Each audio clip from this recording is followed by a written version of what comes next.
Welcome to the Big Ingersöll Show.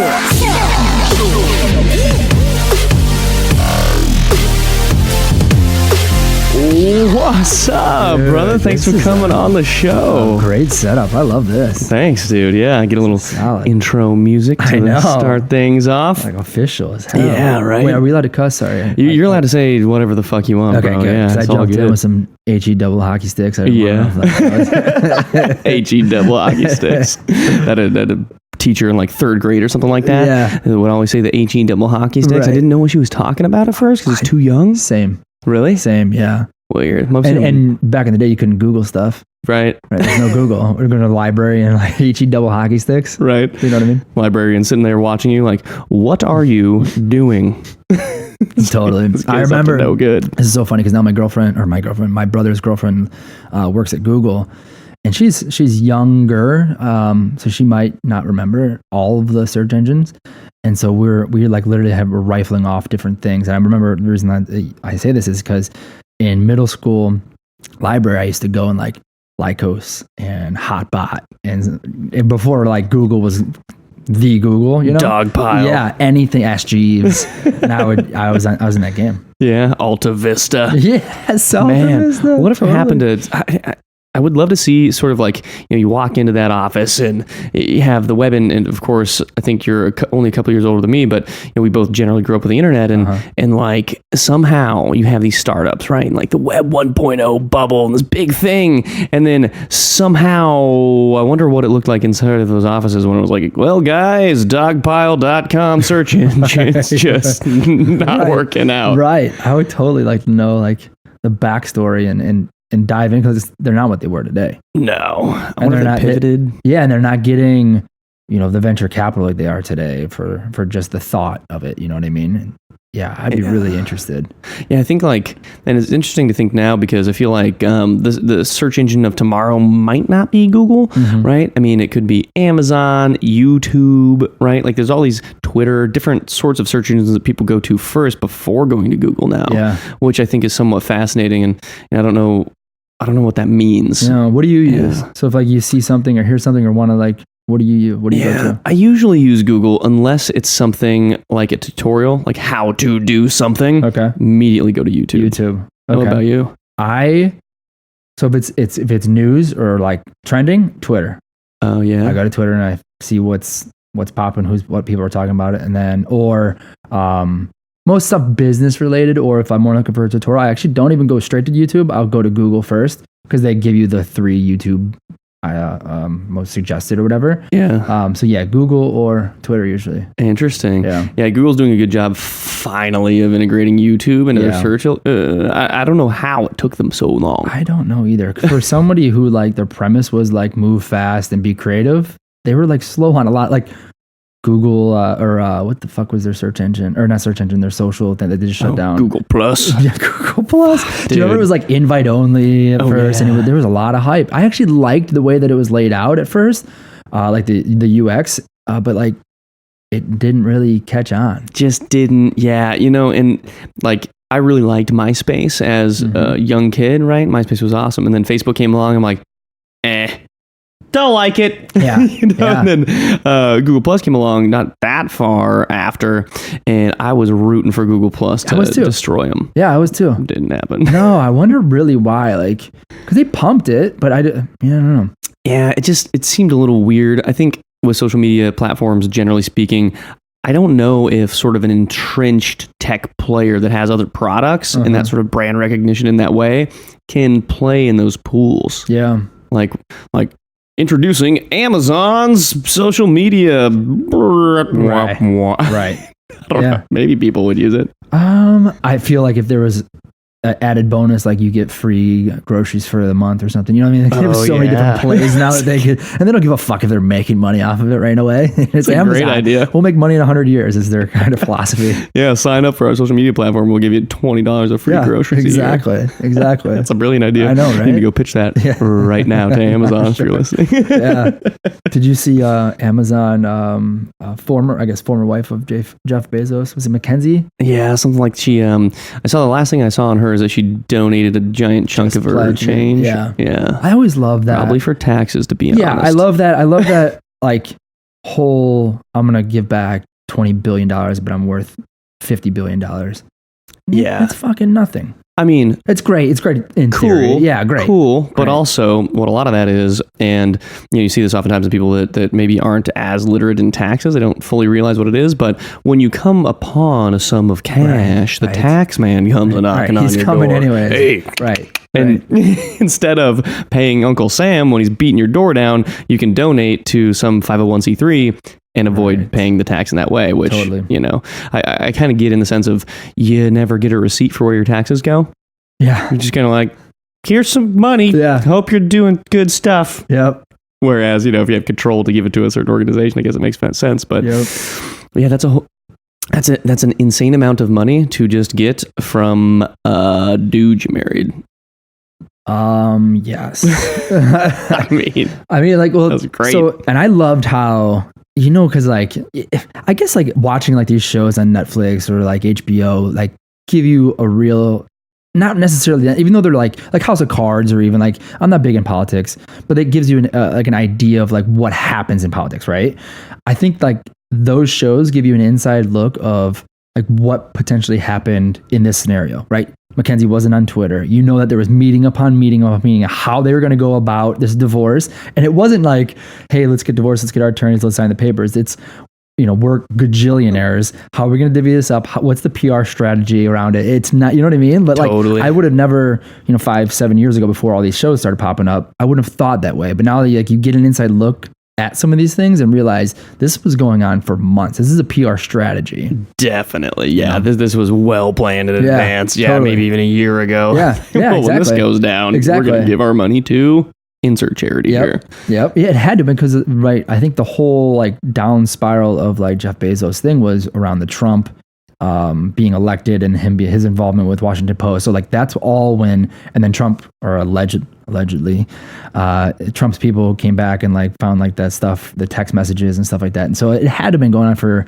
a year or two now, because that's when Trump went in. Yeah, that's a weird thing about, people that have control over media, and Jeff Bezos is, I don't know if he's full owner, part owner, founder of the Washington Post. I think he's full owner. Yeah. So you got this crazy billionaire dude, right? And everybody has their own political leanings, whatever. But to control sort of a media house like that is interesting. And then with the whole Peter Thiel thing, you saw that work in reverse, where he's a billionaire that didn't own a media company and then put one out of business through suing them. Yeah. Because he just has infinite funds to deploy against them. And yeah, it's interesting too, because then you can, Jeff Bezos, he's a business guy, right? And Donald Trump, before he became president, was a business guy, and they probably didn't like each other very much. Yeah. And so then when one owns the Washington Post or something, it's like, all right, bitch, check this out. And I feel like and I've never been up to Washington. And I've never been like a part of like that tech scene up there, but I feel like that's completely different than New York City. Totally. Like even the people, I believe like there's like this hate of like New York City or the city life or the city people compared to like what's going on in Seattle. It's definitely culturally very different. I think people in New York, they live in the human beehive. I was there last week, and I do like it because you have that frenetic energy. Yeah.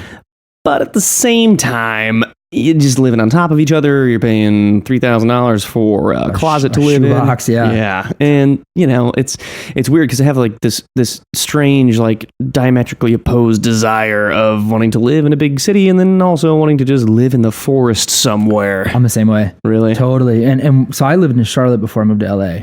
And in one foul swoop, it was like we were changing our business model at the time. I went to New York, I went to San Francisco, came to LA, and like, I'll call it 10, 14 day trip. And I didn't think I was moving to any of them. And if I happened to, I was thinking New York, right? I just liked the idea of New York, right? The buzz, and everything going on there. After those 14 days, I'm on my flight back from LA to Charlotte, and I'm like, I'm fucking moving to LA. Like I didn't want to. It wasn't like planned, but I was like, I have to, you know what I mean? Like there's no other route for me right now. Yeah. So yeah. Well, LA, for all the things that it isn't, is a lot of good things too. Like, this is sort of where a lot of stuff happens. It trickles on to the rest of the country and the rest of the world. It's kind of fascinating. A ton. And I think that people who visit LA and they don't like LA, they just haven't found the right spot. You know, you really need like 2 to 3 weeks to come to LA and see all of LA. That's true. I mean, it's, 20, 25 million people in the greater metropolitan area. So many people, So that so means many you have, like, so many different pockets. things. Yeah, totally. You have to, there is a pocket for everyone, I believe. Yeah, I think that's right. You have downtown, you have the sort of southern beach cities, you have Venice and Santa Monica and everything in between. And yeah, You got the valley, or if you want to go a little bit south of Orange County, like that's still considered out here in SoCal, Oh, yeah. Like, so there's a pocket for you for sure. Yeah, if you want to go roast your body in the valley, Yes. you could do that. Sit there and I couldn't imagine. yeah, go live next to like one of those porn studios and just do that. My mom first came out here and I'm driving by one and I was like, hey, you want me to pick you up an application? She's like, what's that? I was like, you don't want to know. I'm joking. It's Mom. it's a tennis shoe shoelace making company, Mom. Right. The marketing director. That's awesome. And you've been in LA for how long? So you grew up in Ohio, right? Grew up in Cleveland. The land, baby. The land. I love that they nicknamed it the land. I wish it was like when I was growing up, it was the land, but it wasn't until like 5 years ago. Was that MGK? Is he the one to blame? Him, and then LeBron, I think, like conspired it together. Oh, really? Yeah, and then like Snapchat made a filter of it, and it just blew up. Nice. Yeah. So grew up in Cleveland, lived in Charlotte for about 3 years. Been out here for about 5 now. Charlotte's is like the South, Yeah, right? consider the South. Yeah. Yeah, the South. Yep. I've never been to the South. I've been to Oklahoma, which is for sure the South, as much as they don't want to admit it. But I've never, besides that like short period of time, I've never been to the South. What was that like? I fucking love Charlotte. Really? Yeah, I really do. So I moved there again for really no reason. I felt that I was in a place where if I stayed in Cleveland, I was just going to stay in Cleveland. Not that it's a bad thing, but I just didn't want to stay in Cleveland. So Charlotte was 7.5 hours straight down. I think it was 75 or 77, and that was it. That's not far. I knew nobody. I had no job. I had nothing. And I was like, I'm just going to move to Charlotte. So I did, and I loved it. It's like everyone from New York, Michigan, and Ohio moved there. And it's a banking town. So like Bank of America, Wells Fargo has a branch there, Ally Bank. They're all like headquartered there. So banking town, basically. All brand new. It's all clean. Super safe. Basically what happened, I guess like 20, 30 years ago, the mayor came in. I guess it was like Charlotte was kind of the ghetto. And he came in, just started building really, really nice things in the center of the city and started slowly migrating the riffraff outside. And you walk in there, it looks like a very clean, looks like almost like Santa Monica clean, like how they clean the streets every day. Very similar to that. Interesting. Yeah, I love Charlotte. Wow, it's kind of crazy how one person can go in and just sort of change a city like that. Yeah, it's wild. And then you get a good sports team, and then money comes, and then people want to be downtown more, and then they're around the stadiums, and they're spending more money at the bars, and you want to clean that area up. That it all trickles down. Right. The term "the land." I didn't really know that term until I saw Stipe Miocic, multiple-time heavyweight world champion in the UFC, walk out to the MGK song about the land, and I'm like, all right, now I got to put that on my workout playlist. Totally, man. Yeah, dude. Oh, totally. Yeah. There's another one. MGK. I love that MGK just reps Cleveland hard. Yeah. There's a Brown and Orange. I can't. He like a lot of his songs. Like I just resonates with me because I'm from Cleveland. So like I think they're hype as fuck, even though like most people might not.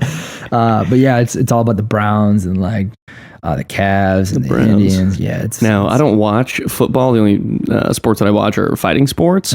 But from what I understand, the Browns are kind of having it rough. Is that? They've had won a game, and I don't know. So Browns left Cleveland, I think in '96.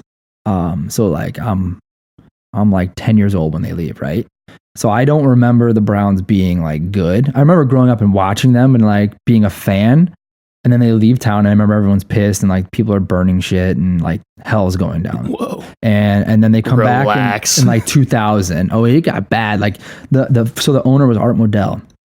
he moved them from Cleveland to Baltimore, and apparently he never came back to Cleveland because he got like so many death threats, even when like the Ravens would play the Browns and stuff. I know. And then so like he died, I don't know, 3-4 years ago, and the Browns were like, we're gonna have a tribute to him because he was the founder of like bringing the Cleveland Browns into Cleveland and everything.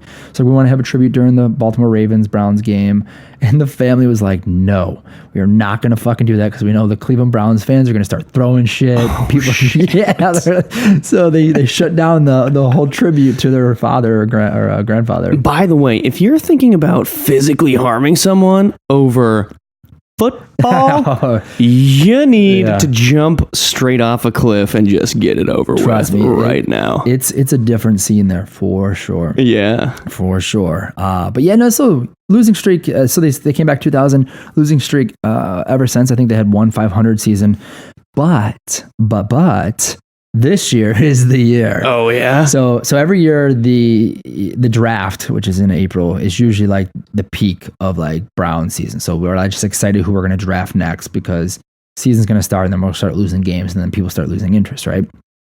But this year we made some huge trades where actually people are talking about us going to the playoffs before the season even starts. So it's an exciting time in Cleveland. Now, is it exciting for the NFL draft because when you're the worst team in the league, you get the first pick? Yes. Yeah. So like they're always like, exciting. Exactly. So they're like, we're top 5 picks. So who are the Browns going to draft? Who are they going to trade down for? And it was always exciting the last few years because they're trading their number 20 pick and their 5 pick for the number 3 pick or something, So they're always wheeling and dealing to get the best person, even though it hasn't panned out in 20 years. Right. 20 years. Holy I know. Shit. Yeah. Wow. How much do you think it takes to purchase a football team? So the Browns, I believe, this is a funny story. I'll talk maybe 6 years ago, let's call it. The Browns were bought, old owner sold to the new owners. And in the meantime, the old owners had said, we're going to put this out, we're basically putting out feelers. Browns are going to be sold. Who wants to buy them? So I had a startup at the time and I was like, I'm looking for some fucking pub, right? So people starts like, oh, this person's looking to buy, this person's looking to buy. It's all in the papers. It's all on social media. So I fucking call up, I call the Browns headquarters and I'm like, I'd like to speak to, his name is Randy Lerner. Yeah, Randy Lerner. I was like, I'd like to speak to Randy Lerner, who was the owner of the Browns. And they're like, yeah, what do you want to speak to him for? I was like, I just want to purchase the Browns. Even though I'm trust me, dude, I'm maybe $20 in my bank account at this point. And how old are you at this point? I'm like 25-ish, let's call it. Yeah, so I call her, and so I get to like this lady transfer me to somebody else, and I get to somebody else, and finally I like make it up to like his right hand man, and he was so fucking mad when I called him. He's like, "Wait, who do you want to talk to?" I was like, "Randy," and they're like, he's like, "What the fuck do you want to? Hold on." Wait a second, you want to fucking what? I was like, I'd like to put my hat in the ring and purchase the Browns. And he was like, no, we're not interested. So he hangs up. So I was like, all right, motherfucker, I'll get you. So I sent a press release out to every single newspaper in Cleveland and in the state of Ohio, because I knew that people were interested about this, with like the founder of WebLeads, Tim Curran, because I would just wanted some pub, is put his hat in the ring to purchase the Cleveland Browns. And I had like links to like articles of like Tim Curran in the newspaper with WebLeads and stuff like, so within like, I don't know, 15, 20 minutes, I get a phone call from the head of the Plain Dealer, which is like the LA Times of Cleveland, who covers the Cleveland Browns. Hey, this is Mary Kay Cabot. I'd love to do an interview on Tim Curran, blah, blah, blah. And I created a fake email address of my assistant, which was one of my best friend's mom's name. I just fucking made it up real quick, just because it couldn't come from me. If I'm clearly not. If I'm a billionaire, I'm not writing my own, press release. Need to be like your assistant, something like that. Exactly. So she calls me. She leaves a voicemail for my assistant or whatever. Now I'm like, oh, fuck, I didn't think that was going to work that fast. So now I can't make a phone call back again because I need a team around me, right? Because I'm a billionaire. And so I call my cousin who was like an attorney, or like studying to be an attorney in college. And I was like, hey, can you like some legal jargon? Can you call back and just like pretend like you're part of my team or whatever? And he's like, I'm drunk. I'm on a boat. Let's fucking do it on Tuesday or whatever. Because this is like, Friday or Saturday or something. I was like, all right, fine. Tuesday rolls around and the announcement comes of the Browns owner actually sold the company, so I didn't end up. I know that's because my fucking cousin was on a boat drunk. Right? Could you imagine if we just called him on the boat drunk instead? I know. So That is I know. fucking funny, epic. right? But so it's I think it was like 1.1 billion they sold for. 1.1 billion. Yeah. It's not. I mean, look. I do not have the desire ever to do that at all whatsoever for any sports team. Yeah. Just don't care about that stuff. But I do find the business aspect of it a little bit fascinating. $1 billion and you just own a bunch of people. For basically 16 games. 16 games. Isn't that wild? That's weird. So I would maximize the fuck out of that. So like Cleveland doesn't have a dome. I'd put a dome over it. I'd have concerts. I'd have anything, if any live event every fucking weekend possible to maximize that. If you're an NFL owner, 16 games, but you only get half of them at home. So you have 8 home games. So the stadiums. What do you do with that stadium? Empty. Some of them do concerts and stuff, but I would every fucking weekend. Got to. Yeah, I mean, if you're owning that goddamn thing, you spend a 1.1 hell yeah billion. And some of them, some of them have like the cities pay for half of it, which is just people's taxes and shit. But like, depends how it's worked out. But 100%, everything's going back in there. That's an interesting thing too, and I guess it's a little bit different. But you saw that in New York City with the Amazon headquarters, HQ2 or whatever, and some politicians essentially drove Amazon out of New York City because it was going to get a bunch of tax breaks. And it is an interesting thing. Like so. I don't watch football, right? But by virtue of living in the city of Los Angeles, and they want to bring an NFL team or 3 here, like they're trying to do. All of them. Every team is in LA now. Right. Previously none. Now all of them are here. It's like, so I guess I just don't have a choice. Yeah. Right? Yeah. Okay. Yeah. I guess we just trust our politicians to give dollars to billionaires. Yeah. I don't know how that. There's always wheeling and dealing. I don't know how that all works. It's very I know what the Rams Charger Stadium, however they're deeming it. It's funny because like I guess nobody wanted the Chargers to be in LA. Like any of the owners, but the Chargers owners like, I'm coming to fucking LA. So now it's, even though it's the Rams Stadium, it's the Rams and Chargers Stadium. Awkward. I know, weird, but there's a casino associated with them. There's hotels, there's shops like that. That's a massive structure. It's not just a stadium too. Right. And there's an argument to be made. I mean, on the flip side of it, although I think it's kind of creepy that politicians can just force your tax dollars to go to pay to billionaires to have their stupid sports ball teams placed in I don't get that. But at the same time, the argument against it as well, it's going to bring a lot of economic prosperity to certain regions and end up bringing millions, billions of dollars over time into the city through tourism and this and that and development, and et cetera. Yeah. I don't know. I'm on the fence on that. I know the owner of the Cleveland Cavs. They just renovated it, and he was basically like, I will match anything the city brings in. So I think he was pitching, it was like $100 million renovation. He's like, I'll put in $50 million if the city can do $50 million. Right. So stuff like that I could see being more realistic than, hey, give me $10 billion to build this fucking stadium, Oh my God. Yeah. How much did that new LA stadium cost? It's built in the billions. I believe it's $2 billion. Yeah. That's fucking wild.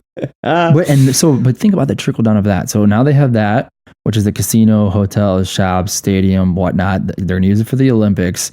But the area around there of Inglewood, like those houses are going to go through the fucking roof. Oh, yeah. They're already starting to. And you see a lot of people getting in there and building giant developments or ripping down the single family homes and erecting giant condo complexes and such. Totally. Yeah. The real estate game is interesting in that way, too, because it's very opportunistic.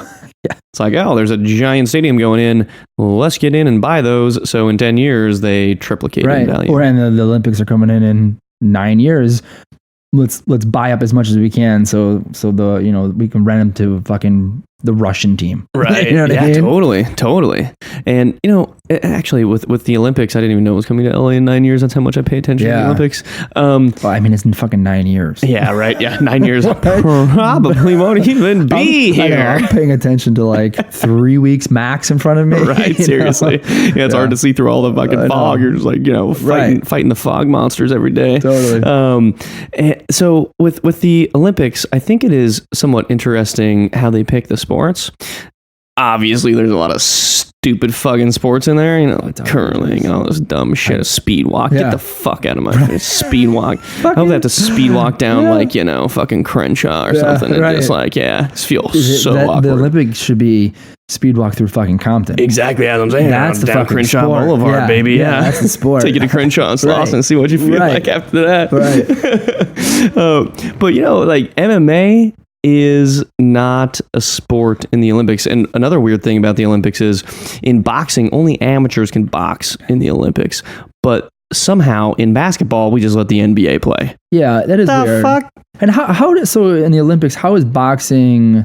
How do they do it? Do they wear headgear? Yeah, they do. Yeah. See, that's another thing. Like MMA, you can't do that unless unless you want everybody to get choked. The Olympics would basically we have to be like set up like PFL is set up. You know what I mean? Where it's a year-long tournament. Yeah. You know what I mean? And then like maybe it just ends like the last, last couple or during that 3-week Olympic period or something, because it's too long, and if you get injured or you get knocked out, you can't like fight the next day. Yeah, well, you do have to have, I mean, even the sprinters, right? They have trials, like Olympic trials. True. And so you have like that True. PFL style trial thing going on.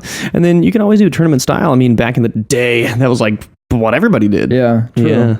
Not that that's the healthiest thing to do by any means, but but I do think there are a lot of dumb fucking sports in the Olympics. What's your favorite dumb sport? Curling always gets me. Like, I don't fucking get it. And that's where they're basically just like the janitors for hockey teams. Yeah, but Is that... I literally don't fucking get it. I don't fucking get it, man. The Canadians are gonna fucking revolt right now. But like, that's the thing is like, if you're an Olympic curler, I guess, like you spent your whole fucking life doing this stupid ass shit.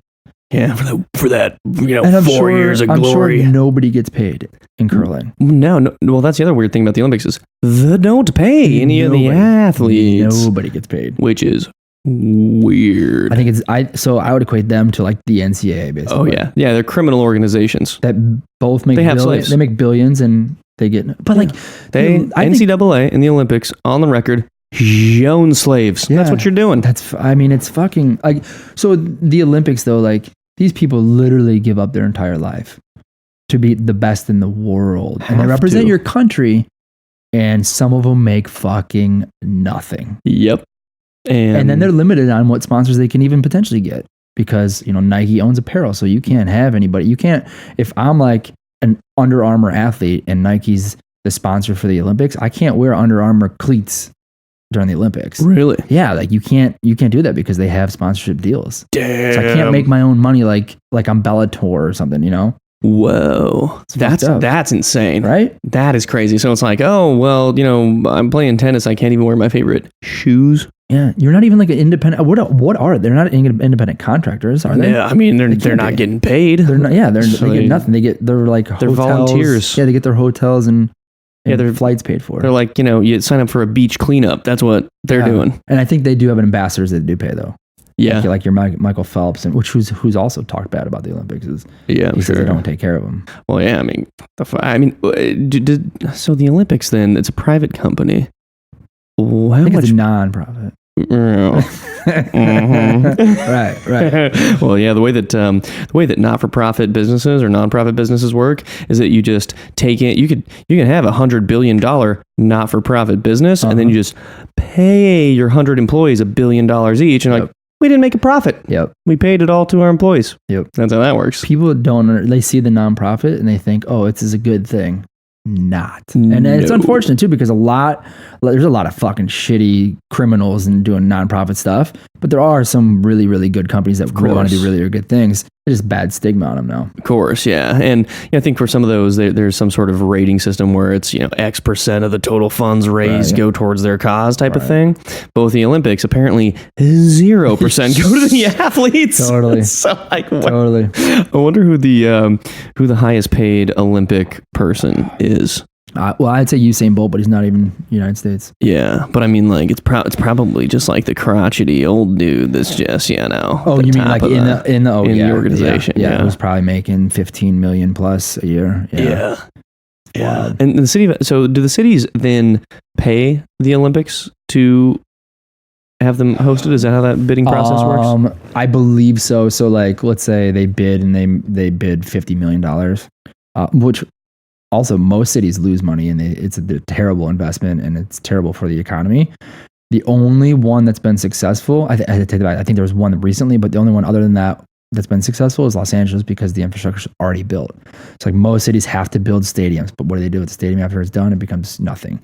They have to build these things, and they build them shitty too. So, like, while it creates jobs right away, it's afterwards, like there's like a documentary on how like shitty the Olympics are for cities, but LA is already built for it. Wow. They have 7 stadiums accessible already. 7 they have stadiums. hotels. They have the people. The only thing that's going to be bad is traffic.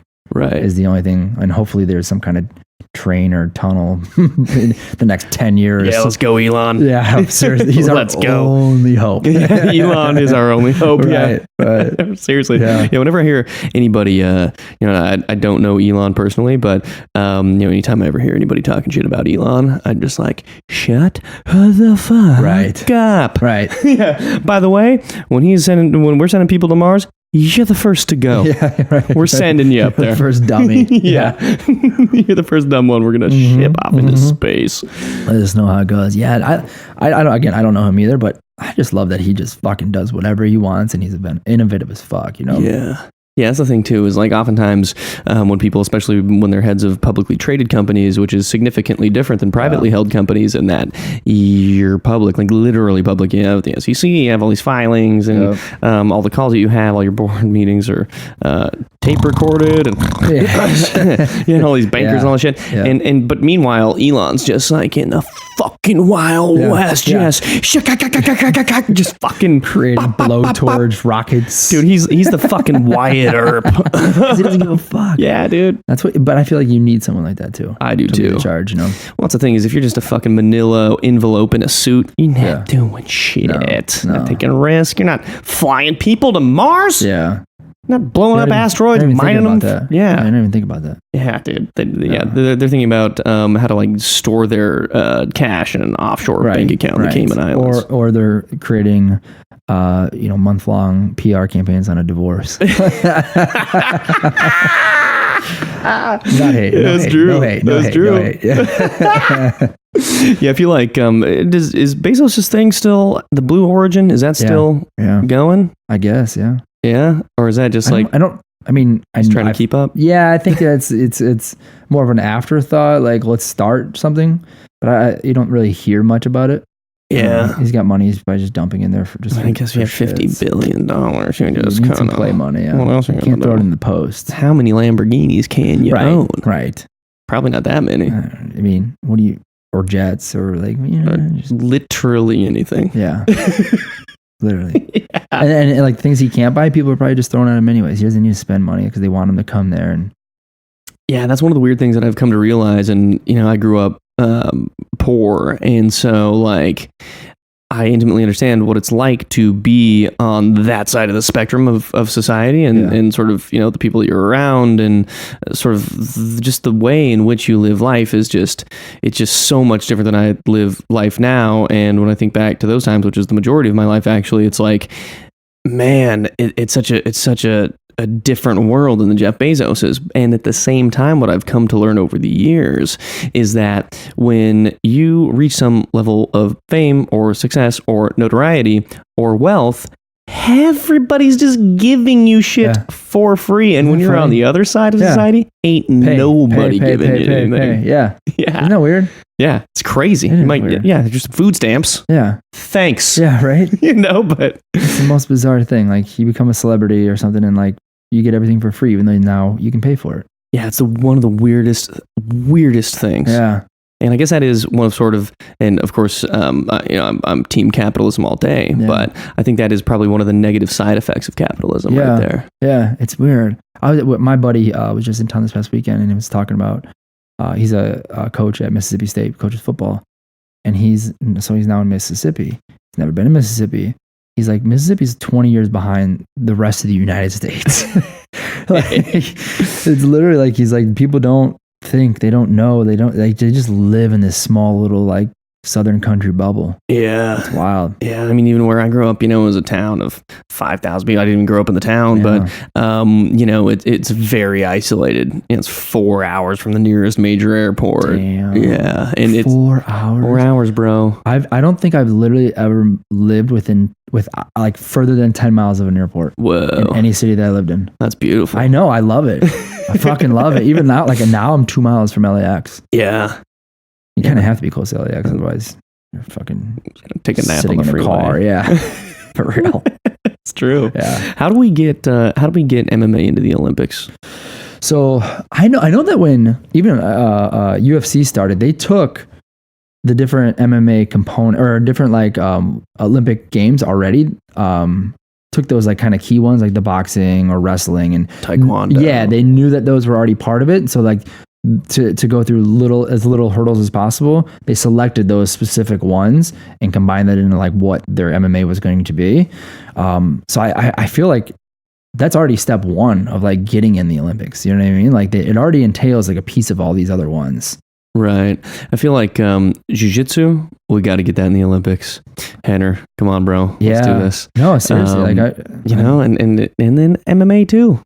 I think I would not want to see people wearing headgear though. Oh no. You know what I mean? No. Yeah, I think but like, I don't know. I guess it couldn't necessarily be UFC or be Bellator. It'd have to be like, just a tournament style, but like then like UFC or Bellator would have to release them to go to the Olympics and like there'd be some hurdles, but then to say like, I'm sure that, I mean, or, you do it like boxing and it's somewhat similar in boxing because you have these promotions, right? That sort of control the fighters. And so maybe it's just an amateur MMA Olympic tournament, right? And then oftentimes those people, that'll be kind of, the farm league for the Bellators and the UFCs and the PFLs and, the one championships. It's like the LFA becomes the Olympic trial type of thing. Yeah, that'd be a super fascinating thing to see. I don't hate that. I don't hate that at all. Well, we can go ahead and replace curling and speed walking. Who's the fastest speed? Do you think that speed walkers were like really fucking shitty at everything else and was just like, well, I can still walk? My mom was a mall walker. You know what I mean? Like that. So they're like mall walker. That's their genes coming down. Like, my dad was in the NFL. Like, no, my mom was a mall walker, so I'm a speed walker. Yeah, my mom was a mall walker. My dad was a hill walker, not climber, walker. Didn't hike a lot, but he walked all the time. Jesus Christ. Mall walking. How fucking embarrassing. Does that still happen? I don't know. Do people go to malls? I don't think so. Oh, the one that Google just bought. People will go to that one. They'll go to that one. They'll go to the Grove, and like some stuff like that. But yeah, there was the mall walk. Fuck, dude, I forgot about that shit. Mall walking is where some random ass person decides they're gonna put running shoes on and walk briskly in a mall. Essentially before the mall opens. So the mall opens like, let's call it 8:00, but the stores don't really open till like 10. So there's like a 2-hour window where the mall walkers are able to just go freely. That's like prime time mall walking. Oh yeah. Well, and then you always have the overlap where the mall walkers are like, I've only done, 1,200 meters. I need to get it in. Right. Woke up late. And then you're shopping and there's just people walking around breaking a sweat. Yep. Yeah, I feel like that'd be frowned upon these days. Totally. Although get the fuck outside the mall and run around that. That's where I was going. Is Cleveland? You kind of have to in the winter. Like you can't really walk outside when there's a foot of snow. Yeah. If you don't want to go to the gym or walk on a treadmill, mall walking is a little bit more acceptable. Yeah, that's true. Or just go to a track. Yeah. Or literally anything. Bundle up. Bundle on up. Yeah. Yeah. Ohio. I've never been to Ohio. You should go, man. Nobody goes to Ohio. It's not a tourist hotspot, but you don't say. I think so. Here's touristy things you could do in Ohio. So when we have Cedar Point is always voted like top 3 in the world amusement parks, right? It's got like usually the tallest or the fastest roller coaster. They're always building a new one. So Cedar Point, number 1. 2, we have, it's called Put-in Bay. It's a small island on Lake Erie, right off of Cleveland. So you take Put-in Bay? Put-in Bay. Put-in-Bay. Put-in Bay. Yep. So what you do is you take a little ferry over, you get off, there's 30 bars on a 3-mile island, and people just rage. It's a fucking blast. Well, that sounds like a good time. It's a fucking blast. Then you got the Rock and Roll Hall of Fame. You got the Football Hall of Fame. You got obviously the lake now. I mean, there's some stuff you can do. I think the theater is like ranked 3 in the nation or something like that. So there's a lot of things you can do in Cleveland that people don't really know about. The weirdest thing about Ohio to me is that it's the East Coast, but nobody admits it. Yeah, it's Midwest. Yeah. Yeah. It borders Pennsylvania. Yeah. People are. Bro, it's one state from the ocean. Yeah. How is that the Midwest? People are very confused about that. Yeah. It's got, but yeah, I agree. I always say it's the heart of Ohio. So I went to Michigan. People were like, fuck Ohio, 'cause Ohio State, Michigan rivalry and stuff. Right. And I'm like, dude, it's the heart of the United States. Yeah. If you look at it, it looks like a heart. It's a It's heart, like kind of like where a heart would be. Yeah, it's exactly. what is it? I left my heart in Ohio. There Is you that go. yeah. You know, who else? Hawthorne Heights. Shout out to Hawthorne Heights. Where are they at? You know about this? No. Oh man, I wish I had this song queued up. I should have had it for the intro of the show. It's like this emo band from the early 2000s. Okay. And they have a song all about Ohio. Really? They're heartbreaking in Ohio or some shit. I believe it, man. I believe Them and MGK, they rap. Yeah. Yeah, they probably know each other. Yeah. It is funny because I mean, literally, like you'll see like MGK goes to like the NBA draft with the owner of the Cleveland Cavs. Like, it's not like LA where there's like you can pick 500 gajillion people to potentially rep you. You've got MGK, who's like the only rapper from Cleveland right now. You had Bone Thugs back in the day, but they're not really relevant. You got MGK. You bring him to that NBA draft. So Bone Thugs, LA, like, how many of those dudes are dead? I think only one. Oh, really? They're not. I don't think. I think they tour still, like lower, like House of Blues type stuff. Fuck, I think. I mean, I'm biased as fuck. Most underrated like group of all time. Yeah, because I just think they were so talented, but like they didn't get the notoriety like they should have. They had some bangers and stuff, but that got some pub with like Tupac and shit. But yeah, I think overall like so underrated. Fucking so underrated. I don't know what Bone Thugs and Harmony album it was, but it's that song. It's the love of Monday. That's what I'm talking about. Yeah. And that shit, I think I don't know, maybe like 10 years old, something like that. And my cousin, who was 4 years older than me, shout out to Scott. He Scott? listened to that kind of stuff. And I just remember that Bone Thug song. I'm like, oh shit. Yep. Sounds so good. The Art of War. Yeah. The double CD. Bone Thugs. Yeah. Yeah, Bone Thugs. Back in the day, you had a lot of rap groups, almost like boy band. You had like, I guess you had a bunch of rock bands. You had, generally speaking, these groups of musicians. And now it's more individual musicians, I feel like. The band, the rap group, the boy band, all that stuff. Even the girl thing, right? Like Spice Girls and whatever Beyonce was part of before. Destiny's Child, right? And like, love Destiny's Child. Yeah, I mean, they're all so hot. So I saw Kelly Rowland once, like in real life. Yeah. And, like I've seen so many different celebrity type people out here, and you see them, and you're like, you're not nearly what I thought you'd look like. Yeah. I saw her, and I was like, you're better than what I thought. Yeah, shout out to Kelly Rowland. So fucking hot in person, dude. It's unreal. Yeah. Yeah, she was always my favorite one. Yeah, me too. As a young boy. Me too, yeah. Young lad. While you're listening to Bone and hanging up pictures of Destiny's Exactly Child. right. Yeah. Or Jennifer Love Hewitt, Sarah Michelle Gellar. Right, I wonder if people still hang posters up, because it's not really like magazine world anymore. You know what? We got to go to a middle school on the weekend and open all the lockers. Yeah. See if they like open up and it's.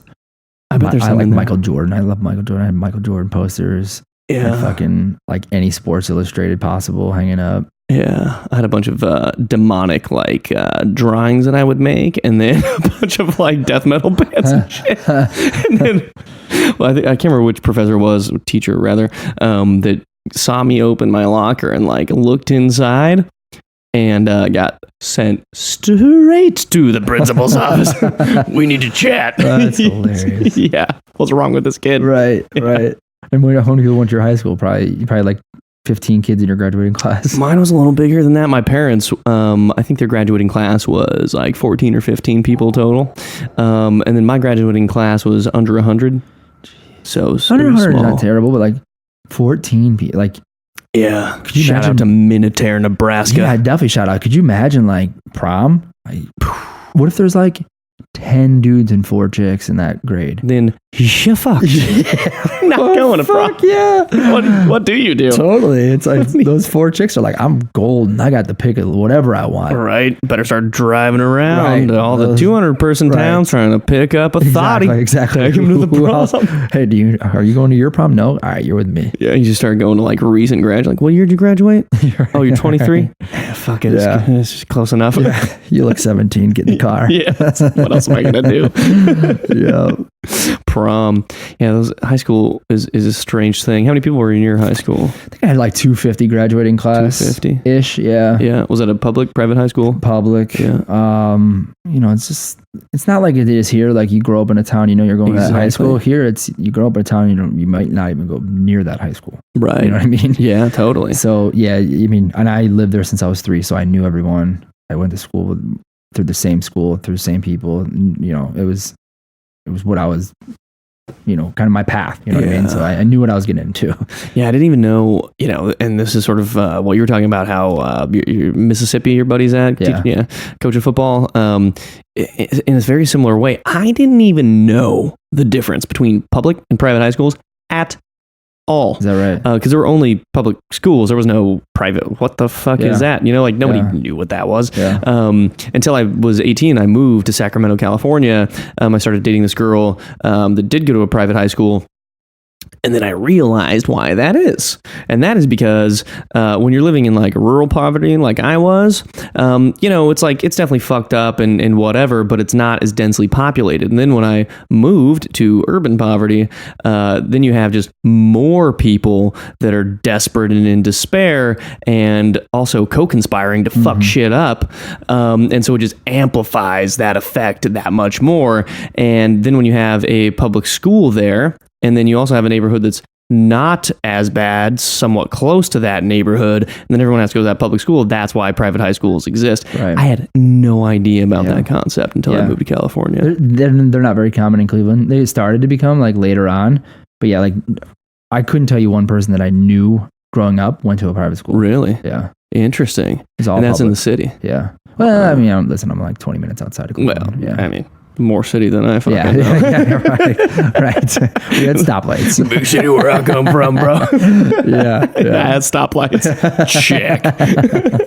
We had a couple subways. Yeah. That was awesome. Yeah. And so tell me about this coffee thing you started. Yeah. So my brother and I started, it's always like I always said like, I don't know, it's our like 4th business that we've started. We're kind of dabbling in. So everything we've done is digital based. We've done tech startups, we've done fitness. Now more so we do like video and promotion, marketing type stuff. And now we wanted like a physical product to sell. So we were like coming up with different ideas. Like what are we going to do? Blah, blah, blah. And basically coffee fit into like a business model as opposed to like coffee's it. Let's think about something around it. It was, we have a business model. What fits in it and what do we love? Coffee was like more than perfect for it. So the idea or the company brand is called Our City Coffee. So we work with like local roasters where we want every like our global brand, nationwide global brand, Our City Coffee umbrella can work anywhere. We sell across the country right now. We actually just finished a promotion with a UFC fighter where next week we're flying somebody out to Chicago to have coffee with Ben Askren.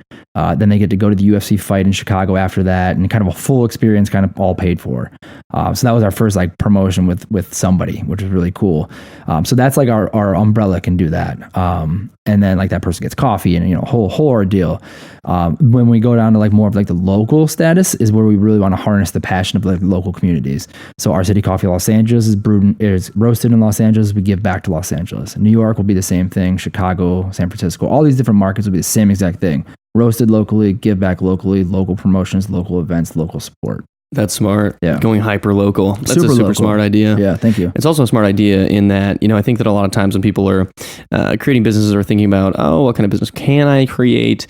Typically it does go in the inverse, right? It goes from, here's this, I love fluffy animals and fluffy stuffed animals maybe because they're easier to sell on the internet. I don't know if you can sell fluffy animals on. Yeah, probably can. Never getting in that biz. yeah, for sure not. And there's probably a reason for that because there's not that great of a market fit, right? And what you did is say, but why don't we look at sort of a business model and what type of product could fit into that concept rather than saying, I have a product idea. Now what do I do with it? Right. Yeah. And I don't know. It's been fun. It's more like trial and error. Let's see what works. Let's see what doesn't work. I don't know. Are we live right now? No. Okay. No. I don't know when this is going to air, but we're about 99% done with doing an experience with Cowboy Cerrone too next. No way. Fucking excited about that. Dude, well, first of all, I want to talk a little bit about Ben Askren and then get into Cowboy because he's one of my all-time favorites. Denver boy also. So with Ben Askren, and so for those of you who don't know who Ben Askren is, he's a UFC fighter, a recent UFC fighter. He fought in several different organizations prior to that, you know, world champion, etc. Also, he was on the Olympic team for wrestling, and his social media, Instagram is fucking hilarious. So fucking he funny. is so funny. He came in, so he was the only trade ever between one championship and UFC. They made a trade and he came in so fucking hot, ripping everyone apart. Like, I'm gonna fight you and this is why. I'm gonna fight you, this is why. I'm ripping you apart. Yeah. And the way he does it, he's like, you know, kind of a dork. Yeah. So it's he's like a dad joke type vibe. Yeah, he's dad joke shit talk. Yeah. Which is like not shit talking, which makes it just so funny. So funny. Yeah, Ben, one of these days you're coming on the podcast. The guy is fucking hysterical. Yeah, he is. And I think in general for the sport of MMA, you know, it's good to have guys like that in the sport, you know, especially for people that are outsiders and they just see it as like brutal blood sport, you know, fight to the death. Totally. Yeah, that's not what it's about. No, totally. And even if you look at him, he acknowledges himself, like he's got a dad bod. Oh yeah. Like he's not cut, he's not ripped. He acknowledges, like, or I think one of his tweets or on Instagram was like, what if this was the optimal MMA body? Yeah. And it's like him, like with a pouch and like, you know what I mean? Like he doesn't look like an MMA guy, but he just beats the shit out of people. And it's fucking great. Yeah. Ben, I'm excited for him to be in the UFC and take his second fight. I know. And July 6th, International Fight Week. Coming up, bro. Yep. How did so you have the coffee concept, right? And then you're thinking, you know, you want to get some PR out of the deal. Yeah. And how did you go about sussing out what type of athlete, what sort of vertical do you want to go into, which sport, which athlete within that sport, and then how did you kind of go about that process? Yeah, so we definitely have sports in general is hot ticket for us. So we're sticking with the theme of, you know, harness passion, local community, local support. Sporting teams is like, there's no bigger thing than that. So like dealing with sports teams, dealing with individuals, people are passionate about those. So like that sports in general is something that we're focused on. MMA is something that we're hot on. We know a lot of the MMA guys. So we knew that we could do some quick things as opposed to like, I'm going to go to the Lakers and then they're going to want me to spend $10 billion. I know that I can go to Ben Askren and reach out to him and I say, here's what I want to do.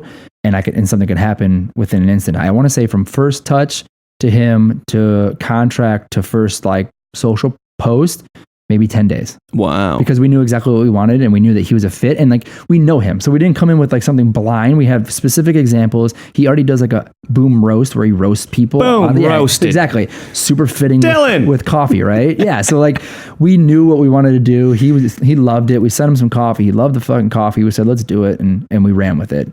Awesome. So MMA is definitely one vertical that we really love. Passionate community again, like all community based, all passion. MMA athletes specifically, we really like working with them because they're willing to do stuff. You know what I mean? As opposed to like, I'm a number one draft pick in the NFL and I just made $40 million. Why would I work with you when I can make $40 million? You know what I mean? Like these guys are like, I want to prove to the world I'm a real person and a brand can get behind me. You know what I mean? Sure. So we like the MMA world. That's awesome. And, you know, Cowboy is one of the most exciting fighters. I'm fucking pumped. Oh, man. He's got a fight coming up. Yeah, next week. Tony Ferguson. Next week. That's why we're like, we've been trying to get this deal done for weeks now. And like, I'm like pushing these guys because I know he's got a weight cut to do, right? Oh, yeah. And I know that he's not going to make any commitments coming up. So I like every day for the last 6 days, I've been texting or emailing his agents. Like, are we doing this? Are we doing this? We got to go. And literally today, like they finally got back to me. They're like, all right, International Fight Week, let's do it. So it's still a quick turnaround for us. But we know that if we can get the agreement, hopefully either tonight, tomorrow, we can get a post this week, get a post next week. He's got a fight next week.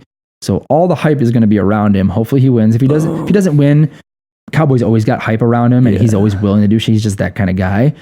we turn around and we've got, a month to promote his International Fight Week promotion. Yeah, Cowboy, one of the reasons that I really love watching him fight is that, he has some crazy Muay Thai for sure, like very sort of like a traditional Muay Thai style. Yep. And so he throws sort of these crazy Hadouken combinations, like the one that he hit Rick Story with. If you go to YouTube and you just type in Donald Cerrone Rick Story finish, it's great. It looks like your XYXAB video game style knockout. Yeah. But then also, the one thing that no one really thinks about with Cowboy is he takes people to the ground and chokes them, breaks their arms. He's got everything Constantly. His jiu-jitsu is sick. He almost did that to, was it Mike Perry? Yeah, snapped his arm a few times. Pop, pop, pop, and he's like, my arm is broke. And that picture of him looks scary where he's just like breaking his arm off and loving it. You ever see that meme? Yeah, Donald breaking his arm with that look on his face, and then right next to that is Ace Ventura in the very When Nature Calls movie, poking his head out of a rhinoceros' asshole. Fucking gold. It's the best thing I've ever seen. Two of my favorite things. Yeah, that's fucking great.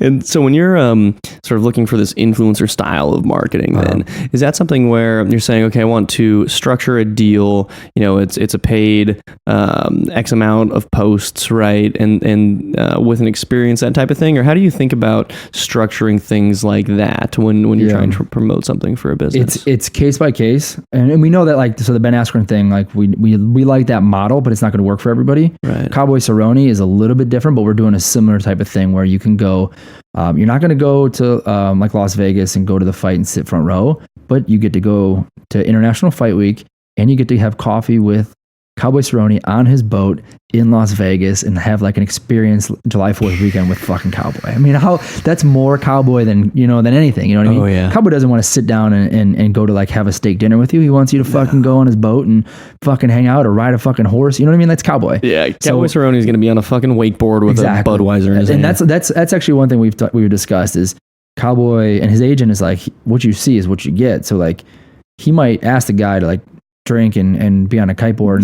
So like my brother and I were like, we need to have our legal shit. Like, oh yeah, we're not responsible for whatever happens after 10 o'clock in the morning or whatever. You know what I mean? So, but like, so we like the experience thing, but we like, again, case by case, but we do like the experience thing. We like the VIP and kind of, treating someone special around it. And there's always a give back. So Ben Askren's was Beat the Streets is a wrestling academy where they get people off the streets and into like wrestling programs.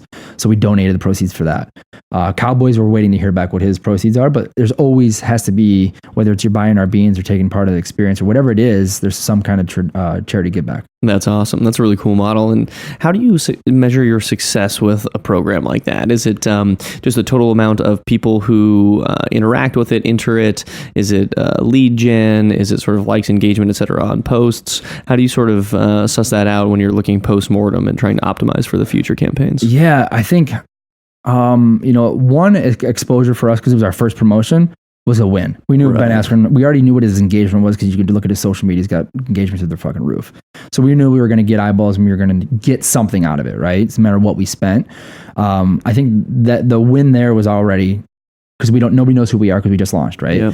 Yep. Even wins on top of that was, not losing money, getting the lead gens, like you said, because now we have like all these different lead gens of people who had signed up, people who are interested, people emailing us, just loving it. Now Beat the Streets. And we have all these people who are interested in our city coffee now, where we can go back and either do another promotion or here's some coffee discounts or here's other promotional items that we're doing or here. So like they're in our ecosystem now, right? And all because, again, MMA community is passionate. They're staying involved. Now we're very confident of all those people that signed up for Ben Askren.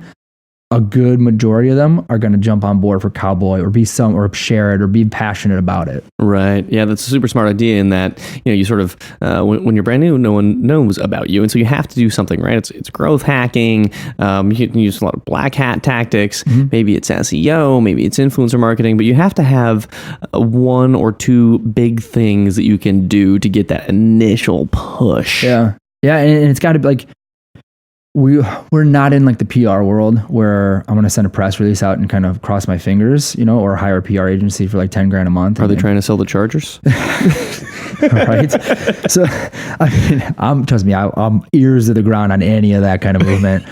Magic Johnson just left the Lakers. I might slide in there like Tim Curran, founder of Our City Coffee is. Anything I can, from that standpoint. But yeah, I mean, we like those ideas, especially stuff that we love anyways, like MMA or like NFL. We love MMA, or NFL and NBA. NBA a little bit less, but MMA is really where we love watching. So if we could like get our company involved in what we love anyways, fucking even better. Absolutely. And that's one of those things too where, a lot of people say, what do you do if you don't like something that also makes you money, right? And if you're either passionate about the product, you can be passionate about the product. I mean, I drink coffee.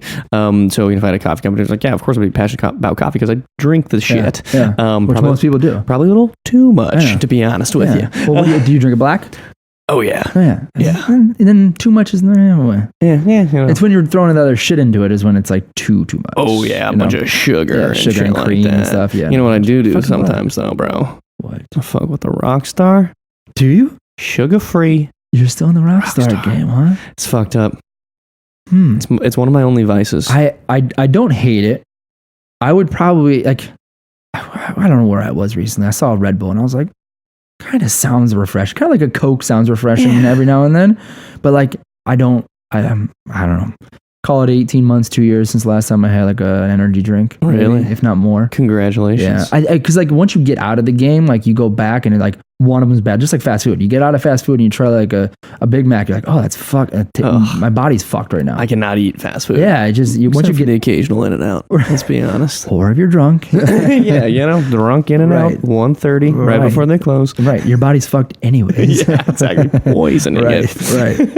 But yeah, with the passion piece, it's like, you can be passionate about the product or the service that you're offering for sure. And that is a good long-term strategy in that I've started some just random e-com, purely digital businesses or even information businesses, money sites, things like that, about various topics that I did purely because there was an SEO opportunity at the time. And although, it's great if they make money, the problem is you're not going to commit long-term and really grind it out and put in the fucking hours you got to put in because you don't really give a shit about lock picking that much or whatever it is. Yep. But then in addition to that, once you have that initial passion and you'll have varying degrees of that with the product, then it's what you do with the product. And what you're doing with the coffee is saying, well, we are really passionate about MMA. We really like that world. And now we can tie this thing in to that to even amplify the passion even more. Yeah. Being really intentional about that kind of stuff, I think, is super important. I do too. And again, like everything's trial and error for us. So like, while we think this is going to work, we don't really know. So we did one. We did great. And we still love it. Like if the coffee doesn't work or MMA doesn't work with the coffee, we're still going to love MMA. We're still going to love our coffee. Right. So like, it's just trial and error. Yeah, it is. We at Barnett, we sponsored the EBI, so the Eddie Bravo Invitational Jiu-Jitsu Submission Only Invitational. Is that every year? They do it a few times a year. Okay. Yeah, but I think they have the champions from each weight class. I think they fight about once a year. Okay. Yeah, but it's a really cool event. It's one of the best Brazilian Jiu-Jitsu events. Period. It's submission only, and so therefore there's not a lot of stalling and sitting and points and bullshit and controversy. It's pretty clear cut and dry winners and losers. But yeah, it's a similar thing. It's like, well, I love jiu-jitsu, and so the closer I can get to that through my business, the better. Right. So long as that it actually does pencil out. Totally. Yeah. I mean, you can't completely lose. Shit on it, or seriously though. Oh, you're just like, all right, dude, you're just a groupie MMA dude. Exactly, yeah. Well, quit thinking of businesses just to get close to MMA. Look, I like girls, so what I was thinking is I just, buy a boat with this venture money I got, just buy a bunch of chicks to come hang out. Right. Well, what are you selling, bro? Right. Totally.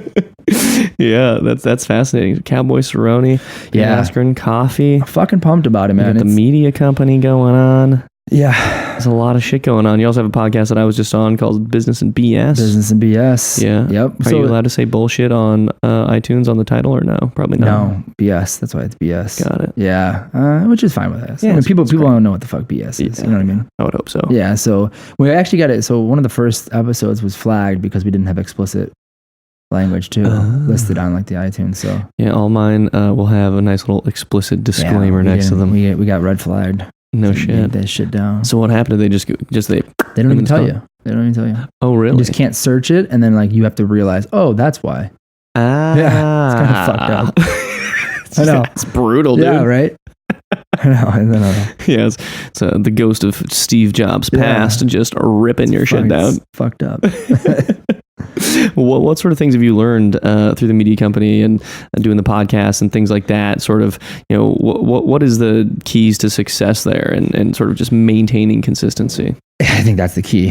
So in the podcast itself, Business and BS, consistency. I think, we love business. We love hearing stories. We love, because everyone has their own success path. They have their own like way that they've been successful and created a business and why they created a business. And just that story alone is great. So us being consistent with that is, whether it's, every Tuesday night or once a week, or that's the most important, I think, as far as like the podcast goes. The digital world, it's so we deal with a lot of brands from different capacities, whether we're creating, social media videos, or like last year we ran the MMA award show and did everything, all the digital promotions for it. Right. So a huge spectrum. Or even like we helped someone with a Kickstarter. So like all over the fucking board. Right. And that's anything from strategy to video to marketing to social, or whatever you basically need a la carte. We've come up with, as we think, phenomenal fucking ideas, and a lot of these people don't run with them, right? So that's another thing with like why we want to have a product company, is because we have all these ideas now. They just like sit on the back burner, and maybe we'll come up with another company, or we'll deal with another company that this could work for, or we start our own company and we fucking do everything that we've ever suggested that we think will work. Right. So I think that was like, one thing for us was like, let's stop sitting and waiting for like to give somebody else these ideas. Let's just fucking create our own and then show people like how successful this will be. Yeah, that's interesting too. I feel like a lot of people that traditionally are in the agency world, for lack of a better term, or the media world, client service business essentially. And I ran a client service business when I was 20, something like that, 21, in college, designing websites and, making executive summary pitch decks and logos and packaging and la-di-da. But I do think that eventually everybody sort of in that space maps to launching a product of their own at some point. I think you have to, because you're staying, hopefully you're staying as creative as possible, because you're dealing with all these different types of brands and what are they doing and how you're helping them, whether it's on social, or I guess maybe print or TV commercials or whatever it might be. You have to stay in the creative zone and you see what works for them, right? So if you're not creating other ideas, it's kind of like, why? It's a little weird that you're not almost creating your own brand, because you have, like I said, we're sitting on the back burner with all these great ideas. Right. Why not launch something and use them? Well, it's like you're sitting there. It's kind of like you're sitting there and you're just sharpening a knife all day. You're just sharpening the knife and sharpening the knife and sharpening the knife and sharpening the knife. And then eventually you're like, why am I just eating fistfuls of strawberries while I'm sharpening this knife instead of going out and murdering a deer and eating that thing too? Totally. Yeah. Totally. Yeah. And then you see like the brands like, we'll go do, like you said no to us off of these 8 things, but then you went and did this one thing that's shit and you weren't successful. And like, I don't want to rub nose. Like I hate that shit. I don't want to be right from that standpoint. I want to be right because you used our idea or our suggestion. I don't want to be right because you told me no and I told you I think it's fucked. So that's why I think I'm super excited about the Our City Coffee, is because of that. Like we can be so creative with this and like use a lot of those things we've been pitching and a lot of things we've seen other people be successful with and not be successful with. Right. And the thing that I like about the concept is, and you'll see brands do this to varying degrees, but cities and states in and of themselves hold brand equity, right? Like when you say the word California, you have just sort of a litany of images and videos and thoughts in your mind about what that means, right? And the same thing with any city or state that you're in. And so by virtue of building that into your brand in that way, it's super interesting. Like you get to leverage all that brand cred, no matter where you go. Exactly. Yeah. Exactly. So what's the Ohio version? What's the land version? The land. I'm excited. So there's a couple roasters that we have our eyes on. So we have basically a map of what cities we want to launch in, and it's not necessarily like people associate a lot of people, even like who did the contest with Ben Askren, they think we have a cafe and we're opening up a cafe in Chicago and Cleveland. There's no cafe per se.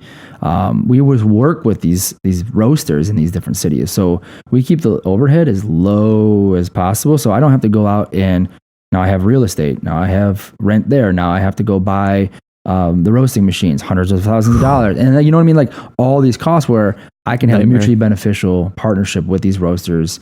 It has to be up to our quality and they have to be willing to work with us, which is not that hard. Oh, do you want to be creative and make money? Oh, yes, I do. Oh, you know what I mean? Like that's really what it boils down to.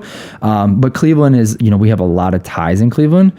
I love the Cavs. I love the Browns. We know people.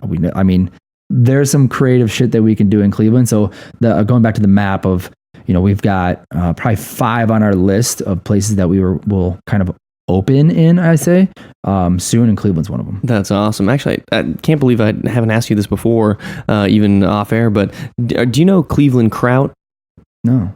You know about Cleveland Kraut? Oh. Dude, well, my buddy Mac, he's from the land, and they have this company called Cleveland Kraut. Okay. And they just make like probiotic sauerkraut. Yeah. They sell in Whole Foods and everywhere else, and then also they have I'm not sure exactly where their brick and mortar pop-up shop is, but it's somewhere in Cleveland. Okay.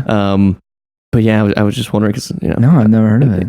In my mind, at least, like Cleveland isn't that large, but maybe it is. I mean, compared to LA, no. Yeah. Compared to LA, everything is small. Yeah. I mean, I know even people like who grew up in Chicago, they go to Cleveland, they're like, where's like the skyscrapers? Because there's like 2.